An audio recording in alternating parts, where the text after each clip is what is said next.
Hey, it's Soozie here, out and about for Wrok Down TV, and I am so excited because I have been invited into the home of one of the greatest voices Australia has to offer, the home of Mr. Neale Johns of Blackfeather. Hello, baby. Okay, how are you? Real good. And what have you been up to? Oh, lots of things, but most importantly at the moment is promoting the re-release and remastered Mountains of Madness. And what a nice segue that is, because we happen to have with us Mr. Gill Matthews, who is no slouch in the music industry, and he is the creator of Aztec Records. G'day, Gill. Hi Susie, how are you? Fighting fit. That's good. Fighting fit, that's good. Fighting fit That's and all right, dangerous. yeah. A lot of our friends aren't fighting at all any longer, so it's good to see. So Mountains of Madness, huh? How many years on is this? 42, is it? I think it is. I think it's 42. Yeah, it's 42. Yeah. Yeah, So tell us what's going on with the album. In respect to what? Oh, it's The been, new album. it's been repackaged and remastered. I mean, Gill's the man here that does all the mastering and everything, and Aztec Records, of course, with the packaging, which is fantastic. Really, everyone always raves about the packaging of all the different things that have come out on Aztec, because they're great. They're really. This album has been considered as probably, just happen to have it, one of the greatest progressive rock albums of all time, not of its time, of all time. Well, I don't know if I'll be drawn into that argument, but I mean, it's a great, because I'm too close to it, I think, to make a comment like that. There's a lot of interest in this album. There has been in European areas, in Germany in particular. They are very interested. In fact, in Germany, I think they were very interested in the progressive rock period from 1968 to 1974. In that sort of period, they seem to have a real liking for it. And I think, because both Gill and myself, were in that period as well. It was a great period. And Gill, you're no slouch to the music scene itself. I'm not. Billy Thorpe's drummer. Yes. Can we go there? Yeah, you can go there. Yeah, And a bit of a child prodigy yourself. yeah, let's not go there. How long's your show? I mean, How long have you got? I go back a long way, Yeah. music-wise, yeah. Because you drummed on Billy's album, the second album that he released in the States, didn't you? Yes, I did. That was 21st Century Man. Yeah. I did that in America with Billy. Did 3 tours in America with Billy.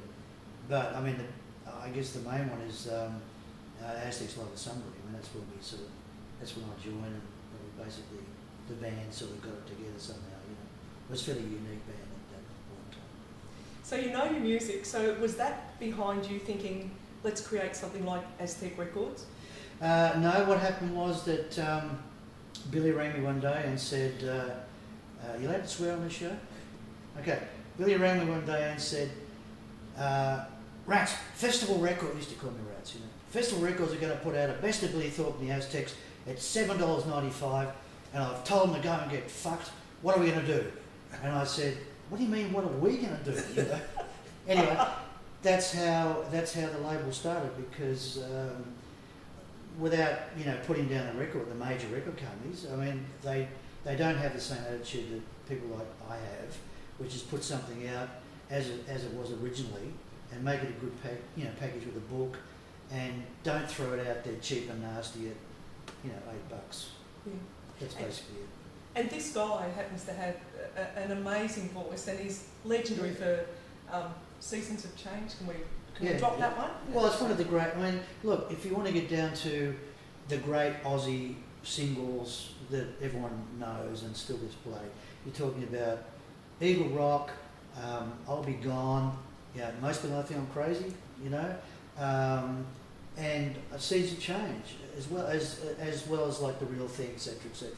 There are, a handful of just the classic Aussie great songs, and Blackfeather'S Season of Change is one of them. It's just that simple. Now, I talked to you one time, because we've had a few chats over a glass of wine or something and a bit of a waffle, and you didn't love your voice in the original recording of Seasons. No, I didn't. What happened was this is the first time I was in the studio, so I was in there every night, which is probably a mistake with air conditioning and stuff like that. But it just so happened that I did a take. I like going in there and doing a take and getting out of there. As far as that goes, I mean, I hang around, but I don't want to sit in there and singing over and over and over and over. It was a great take. And the next day I found out that when they came in to do the string section, they taped over the top of the take. So I had to come back a week later, and when I came back, I was really crook. I was heading towards tonsillitis and that. So yeah, that's sort of no one else says it, because it's just a bit close, but I hear it. Yeah, it'd make your ears bleed, wouldn't it? That horrible seasons of change. My ears just bleed when I hear that song. Yeah, it's just. Yeah. There's not a person on the earth that would agree with you. Well, maybe not. I don't know. There could be a few. But look, it's just one of those things that happens. We all I think everyone has a quirk. Every musician has a quirk when they recorded something or did something, and they go, well, they don't particularly talk about it. I am now, but I didn't back then. And you were 17 when you recorded this, going on 18? Yeah, that's right, because it was recorded in 70, yeah. The start of, I think, the end of 1970, so didn't get released till 71. And you toured since you were 14? Yeah, that's right, yeah. 14, went into state, did some tours? Like that too. Yeah. I was 11 touring America. 11 years old, yeah. How'd you manage that as an 11-year-old? I started playing when I was 8 years old, playing Melbourne concerts at the Melbourne Town Hall called Downbeat Concerts, which were jazz. This is before rock and roll, anyway, I just progressed and I finished up touring America with Buddy Rich and Gene Kruger when I was 11 years old. So, How did that come about? It came about because when the Olympic Games were on here, there was no hotels in Melbourne, so a lot of the journalists and publicity people from overseas got farmed out to local houses because there wasn't a Sofitel or a Hyde or a bloody Grand Hyde or a Crown, So we just happened to get this guy who owned 13 television stations in America staying with us, and because I was playing, doing concerts and stuff, he sort of came to a few concerts, and one of them was where I did a drum battle with Buddy Rich at Melbourne Town Hall when I was 9 years old. So anyway, one thing led to another, and he arranged this tour across America, and I did a 6 months tour. My parents were with me. 6 months tour right across America, right across to New York and back, finishing up at being met at the gates of Disneyland by Walt Disney, who gave me the keys to Disneyland. I'm jealous. Disneyland was 3 years old when this happened. It was 1958. That's remarkable. And I did the Mickey Mouse Club. That is remarkable. But that's a different life. We're talking about Aztecs, Billy Thornton, the Aztecs. That's slightly different. But it demonstrates that you know your when I was 11, I wasn't into drugs and booze and women. It only happened when I joined the Aztecs. I thought you were going to say when you're 13. So, Neale, I know that you went over to London for a period of time. Yep. And our viewers might be a little interested that you happened to join T-Rex. Yeah, look, it was a funny sort of situation. And unfortunately, unfortunately, whichever way you look at it, I wasn't really into T-Rex. So it was one of those situations where an opportunity arose, and I obviously went over there. And obviously, it wasn't called T-Rex. It couldn't be called T-Rex. But when just after I got over there, Mark Bolan decided to drive into a pole. So and things went really pear-shaped while I was there, because it was great. I met everybody. You're in the right place and you're with the right people, even though everyone just appeared to be completely off their faces. And everyone over there was Australian. All the roadies were Australian. The bands that were there at the time were AC/DC and Sherbet, and that was just bizarre. People were going, "You want to come and see this band?" And I go, "Who is it?" And they go, "Oh, it's Sherbet." I said, "I don't want to." I still go and say, "Oh." What year was this? It's 1976, going into 1977, and then an attack with him and everything. Look, but it was one of those things where the Sex Pistols started while I was there too, and that was really unfortunate because we had it was Jet Management, Jet Records. I think it was Jet Management who managed ELO. So everything was falling into place, and it would have worked out really. We recorded an album there, but unfortunately, it's the Sex Pistols started, and I saw how crazy England can be, and then they just wanted to sign up people that puked on people and things like that, as long as you had old punks. Hey, I read recently that it was Swanee that replaced you in Blackfeather when you went away. That was Feather. Yeah. Yeah, that was a version of it. He was the dishwasher at the Mondo Lifesaver. So you see, there's an album that's never been on CD. It's Swanee's album. Well, what are we doing, Gill? We're going to be talking to Warner Brothers tomorrow. us round a nice little segue to at the Mountains of Madness. Yes. Yeah. I should be doing it. Yeah. I'll do the book. How does it feel to see it now, all these years later? You haven't changed. No, it hasn't changed. Still looks the same. Yes. Thanks very much. Yeah, I didn't have glasses then. No glasses.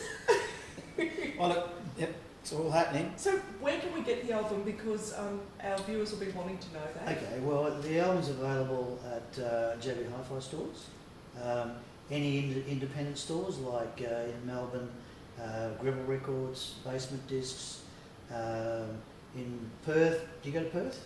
The show? Yeah. Data Records in Perth, Red Eye in Sydney. It's all over the place, really. And if they haven't got it, then just get them to order it or, have a go at it. And we will. So get out there and order this. And there's also a website. There's a Yeah. new website which is www.aztecrecords.com.au. Got that? Now, you play around the trap still. Yep. And it's interesting, Neale Johns in the Moments, is that still what you're called, or are we having Look, a name change? it varies. I mean, there's politics in the industry. There always has been. Yeah, Neale Johns at the moment is a lineup that we'll have with Brendan Mason and Kieran McKenna and such. We do a few classic sort of covers, not sort of Stevie Wonder and things like that, not your obvious covers, and a lot of new stuff, and of course and some songs off Mountains of Madness. Yeah, we do Seasons of Change and Long Legged Lovely. We've been doing that for a while, and sometimes On This Day That I Die. Who was she, the Long-Legged Lovely? Is that your first wife? Compared to me, they were all that. Look, it's a long story. Yeah. Long story. Get the pun. Actually, come to think of it, I had a bit of an attraction to tall women. I don't know why, and it seems odd that tall women sometimes have an attraction to short men. I don't know what that is. I know that might not happen now, but I can remember some good stories, but we won't go there right now. Ones that we can't mention on air. It's the beer coaster syndrome, isn't it? The short man. Oh, is it? They like to put their drink on your head. Just their drink. Good on you, Gill.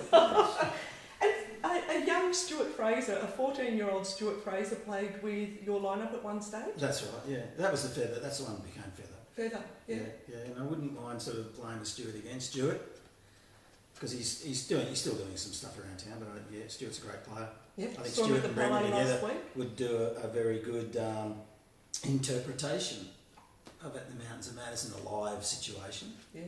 Okay. So put some pressure, people. Yeah, come on, we'll get Stuart Fraser. So what's next for Aztec Records? Well, at the moment I'm doing a CD for Glenn Shorrock. He did a live show at the Region in Melbourne a couple of years back, and it was recorded for DVD, which is another business that I'm involved with, which is Aztec International Entertainment, which is a movie DVD company.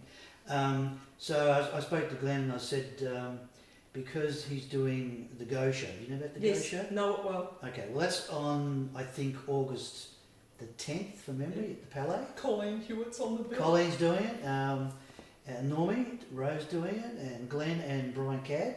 And then Brian Cadd and Ronnie Charles are doing the group version of it. So, it's always, that show never ceases to amaze me. It's packed out. Every time I do that show, there's not a seat, a spare seat in the place. It's incredible, But if you said anyone under 50, anyone under 60, put your hand up.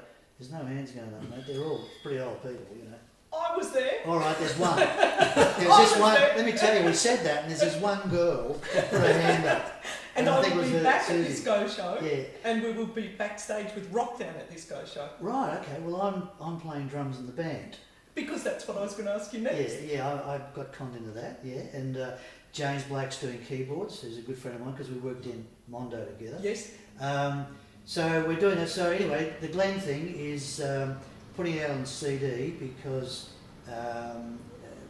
there's nothing in the market of Glenn's really. And that show is a 2-hour show we did at the Region, which is Twilights, Axiom, LRB, and he's had incredible history of great number one song. I mean, I take my hat off to anyone who can get on stage and sing, say, 20 world number one hits in a row. That's incredible stuff, really. Yeah. Testimony to our great industry in Australia. So I'm doing the Glenn thing. I'm doing an album called Monster Planet, which is the very first Australian electronic album, which features a guy called Steve Maxwell von Braun on keyboards, but it also features Jim Keys doing vocals and Gill Matthews doing bass and drums. I want to know about It's that. a weird album. And the album cover in Mojo UK magazine got voted in as one of the all-time worst 100 album covers ever in the world. I thought that's just fantastic. I've got to put that out. I've got to put this thing out. So I'm doing that. I've been talking to Renee Gayer about her early albums, Yeah. which she wants. Because she's just bought out Swing, her Swing album. That's right. Yeah. So, but her first album was called Sun, because she was in a band called Sun, 1972. So she wants to do, she wants me to do her early stuff, like her second album, which was self-titled and RCA, stuff like that. Who else? I've been talking to Mick Conway from Captain Matchbox, because that album's never been out. I mean, And the Whoopee Band. yeah. Wangaratta Wahine. That's it. Yeah. There's so many albums still. My that are- Wahine and one. Is that it? Yeah, that's it. Yeah. Wow, waka. There's so many albums still that have never been on CD. Like, for instance, Blackfeather'S Live at Sunbury. Which is sensational, and you have that hair on that album, that long hair. Yeah. I have hair envy with you, with that. Hair envy. I do indeed. I'm going to try and grow it again. Good. See what happens. Yeah, I will too. Yeah, good on you. Love So your you've work. got a load of amazing stuff, and maybe. Well, it's just the more I get into it, the more things crop up. Like I was having lunch with Normie Rowe this morning, and he wants me to do some more of his early stuff because we released his first two albums, and then some of this stuff is just, it's better than what I ever remembered it. Yeah. Honestly, Yeah. some of this stuff is just incredible. I mean, even like Seasons of Change is a really great recorded track that, when you listen to it on a decent stereo on this CD, it's quite incredible. One of my most all-time favourite songs, it happens to be, and it was written with. Now, it wasn't actually written for Bon, was it? Bon Scott in Fraternity, but they actually recorded it first. They did record it first. I mean, I'm still a little bit mystified about the accuracy of what actually transpired there. But I mean, yeah, they released it first. We always knew that it had some benefit to it. And I guess as soon as it came out and started to move up the charts in South Australia, festivals sort of went, we've got to put this out. Yeah. And they did. And it was And pretty did Bon obvious. play on your version? Bon played recorder on it. I mean, that's and the keyboard player as well. From Fraternity. Yeah. So yeah, there were a lot of bonds there. There was a lot of closeness in that sense. And I mean, Because you were good mates with Bon. yeah, look, Bond moved up 2 doors next to me when he joined AC/DC. Oh mate, to live in that street. Yeah, it was pretty phenomenal. Gill, that could have been a dangerous neighbourhood. It was a dangerous thing. You could have been. Yeah. It was. There was interesting things. All right. But look, Bond.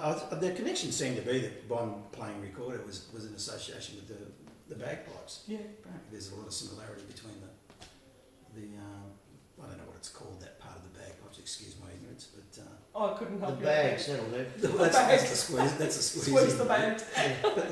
But anyway, look, he did a great job, and the rest is kind of history. Yeah. But it's not as good as this one. This is what we're here about tonight. So Yeah. get out, get off the couch, go and see some live music, and get to the record stores or the CD stores. Doesn't sound the same, does it? No. Mountains of Madness. Do yourself a favour, as Molly would say, and go and buy this album. But thanks so much, Gill. Thanks, Soozie. Yeah, wonderful, and we'll be in touch, Wrok Down, following up with some of your more projects. Good. And Mr. Popstar himself, thank you for having us in your home. That's all right. It's a pleasure. We're going to go crack that bottle of wine or something, aren't we? I hope so. We haven't got it though. Oh, right. I have to nick down the pub. Got any neighbours? Got any neighbours. Thanks so much. Over and out for Wrok Down. See ya.